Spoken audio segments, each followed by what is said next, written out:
Il-Lufthansa Technik Malta laqet l-appoġġ kontinwu tal-Gvern Malti tul il-pandemija li wkoll se jkompli appoġġja l-industrija tal-avjazzjoni.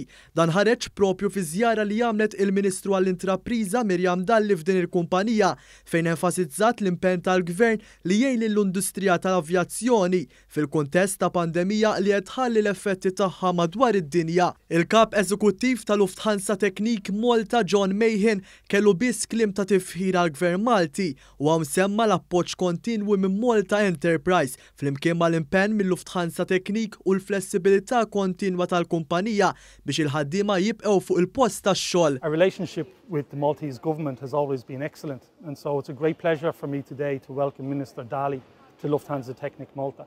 The effect the pandemic has had on our industry and our business has been extreme, and we still face major challenges in order to get back to the production levels of 2019.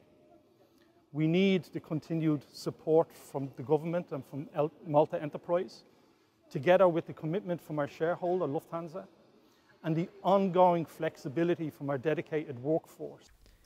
Lufthansa Technik Malta timpjega l-fuq minn 550 ħaddiem u tiffoka fuq il-manutenzjoni, it-tiswija u l-overhaul ta' ajruplani.